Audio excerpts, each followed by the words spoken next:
popular life advice that I didn't follow, popular life advices that I kind of have a different perspective on. That's what we are going to be seeing in today's video. Let's get started.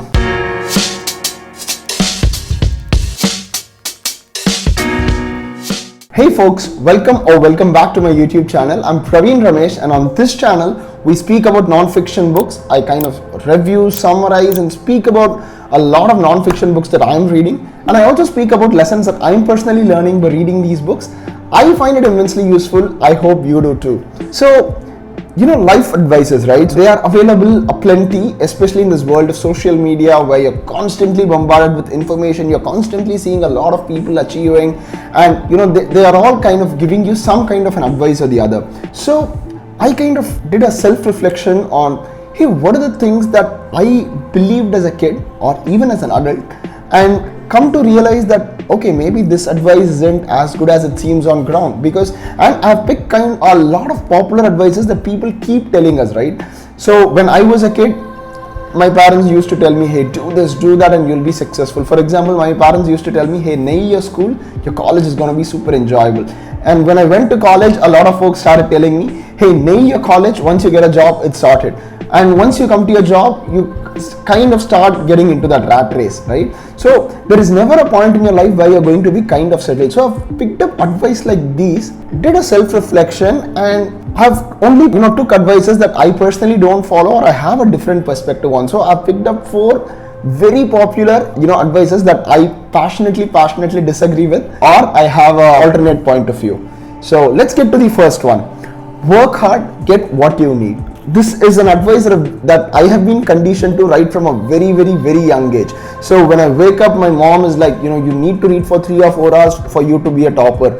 And the moment I went for a cricket coaching or any kind of extracurricular activities that I had to do, my coaches told me, hey, you really have to work hard to be in the team. While I acknowledge that you have to work hard, and I acknowledge that getting the work done is going to make you successful, here is a problem with that advice for me. Working hard kind of makes you believe that everything in the world happens based on meritocracy. You put in the hard work, you're bound to get the result that you want. But is that the case? If on that scale, I know a ton of people, and I'm not even kidding when I say this, a ton of people who work really hard day in and day out, but aren't as successful as some of the other people that I know who don't work as much hard as the folks who are working physically or mentally more than the folks that are successful, right? So working hard makes us think that, okay, everything in this world is based on meritocracy. So you give an input of hard work, you get an output that you're going to be really successful. But from my observation and just by looking around and just by reading a lot, I've come to realize that this is rarely the case. What's my perspective on working hard? Yes, you need to put in the work. Make no mistake about it. I'm not saying, hey, don't do any work, just be laid back and get the work done. But things will happen. But what I've come to realize is your success is predominantly dependent on 3 things. Hard work, yes, but that plays a very minor part. The unfair advantage that all of us have in some form or the other. So when I say unfair advantages, it comes from the place you are born, where you live, the kind of things you have access to, or the kind of thing that you are interested in, or the kind of things that you are naturally good at because of your genes and DNA and all those things. So those are unfair advantages that you have. So a large part of your success also depends on that. And the third and the most important factor is random luck or coincidence, right? So imagine if the folks who started the YouTube journey in 2011, 10 or 11, they got onto the bandwagon pretty much earlier than the number of folks who are here now. Imagine the kind of people who have been investing for 20, 30, 40 years, or let's say someone who's starting to invest at 21 versus someone starting to invest at 30 or 35, right? So all these factors play in a role, which is the unfair advantage, the kind of exposure you have at 20 or 21, and random luck, coupled with some amount of hard work. They still have to invest that money, they still have to make those videos, but that's only one part of the puzzle. So that's my problem with the advice, where a lot of people who say, hey, work hard to get what you need, they completely discount the random luck factor and the unfair advantages that all of us possess, right? So that's the first advice that I passionately disagree with. Second one, chase goals and you'll be successful. Well, again, another thing that I changed my perspective very recently. Goals are great. It gives you a compass as to how you need to go. But of late, what I've started realizing, again based on observations and anecdotal experiences, is goal is a momentary change that happens to you. right? So I had a friend, this person wanted to kind of get a six-pack abs and wanted to be in the best shape of their life, and they worked really hard for the next 6 to 8 months. They did end up getting that abs and looking very fit and very athletic. But once they achieved that goal, the person completely went off track, started eating all the junk, started having the sugar, the sleep cycle went for a toss, and kind of started saying yes to a lot of plans that they were saying no to a couple of months back. So what happened here? You achieved the goal, you don't know what to do after that goal. That's the problem with this advice for me. When you chase a goal, let's say I say, hey, I want to be a millionaire by 35, I keep investing, and let's say I hit that goal by 33, right? I don't know what to do after that. So I rather think, okay, maybe I need to double that money in the next 3 years. Maybe I need to quadruple the money in the next 4 or 5 years. So the moment I'm chasing a goal that is dependent on a singular thing, I kind of set myself up for a momentary change that happens. I don't know what to do after the goal is achieved. So that's the problem with this advice for me.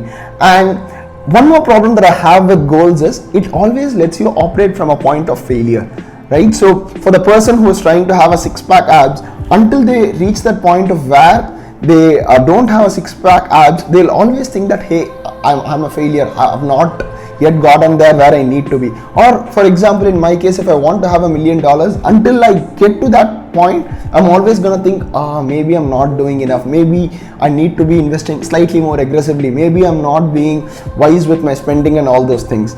Is that the case? Probably not, because how much I save and what I do is dependent on a lot of other things than just investing. It depends on the market conditions and things like that. So for me, I'm not against goals as long as they are tied to the process of you doing things. So that's my perspective on goals, where I say I'm not gonna say, hey, I need to have 10,000 subscribers on YouTube. As we are speaking, I have 65 odd subscribers on this channel, but my goal is to produce things that I control, which is probably produce 100 videos by the end of this year. So that's the only goal that I'm going to be focusing on, and because it's a goal tied to the process rather than an outcome. The outcome is something that I don't control, right? So that's my perspective on goals, where you have a goal that's tied to the process. So if I was that friend who wanted to have a six-pack ab, I'm not going to tell myself that I need a six-pack ab. I'm rather going to say that I'll turn up and work out for at least 5 days a week and try to eat right at least 5 days a week.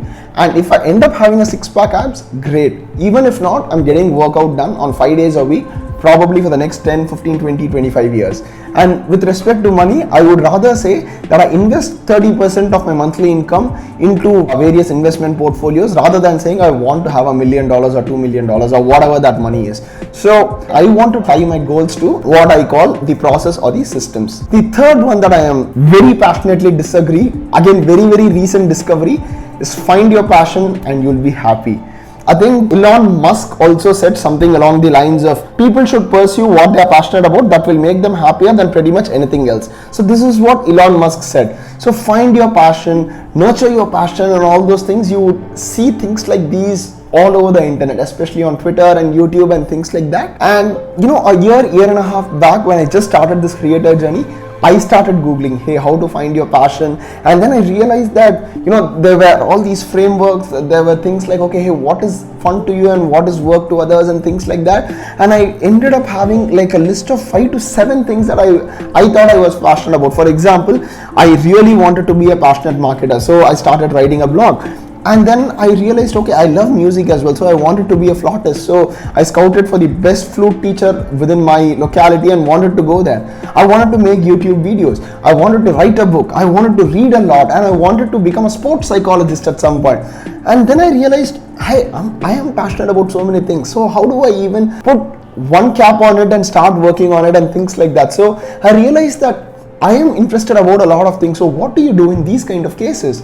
So I ended up being more confused finding my passion than finding it enjoyable. So here is what I decided at that point in time, and it kind of changed how I was thinking about my passion. So I took up interest areas one by one. I tried them out for 3, 6, 8, 9 months before I gave up or pursued doing it. For example, YouTube videos is something that I tried for 3 months initially, and I found that okay, I was finding it really enjoyable, and I didn't immediately start putting pressure on myself to say I need to monetize it, I need to make subscribers, I need to repurpose the content and things like that. So I've just started turning up, banging out these videos one after the other. And similarly, with time I realized that I started reading a couple of books around sports psychology. It wasn't Like it interested me as much as I thought it would, and I did that for 3 to 6 months. So I see, finding your passion as a process rather than that light bulb moment that strikes you, right? So the realization that I started having is, you nurture your passion, you grow your passion,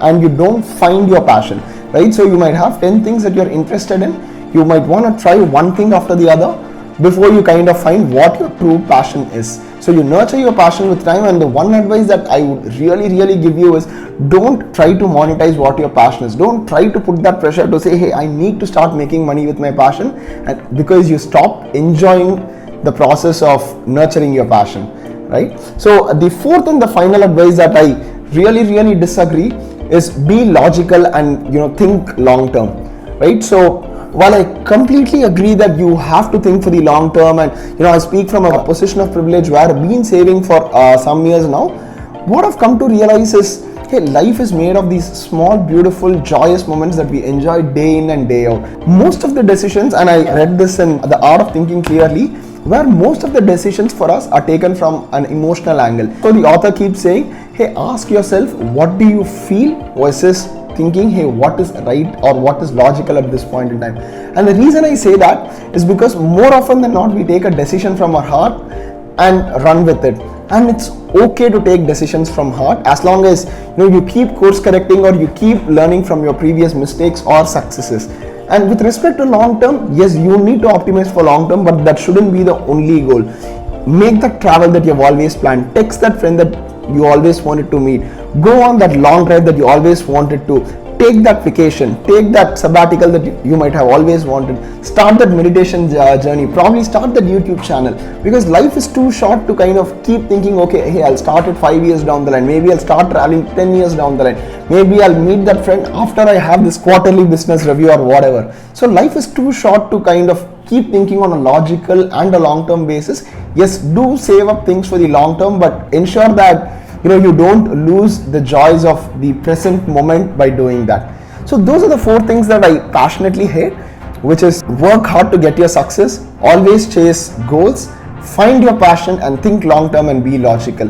And I gave my perspective on why I don't agree with a lot of these life advices and what is my perspective on these. I hope you enjoyed seeing this video. Do let me know what you think. Until I see you in the next video, this is Praveen Ramesh signing off.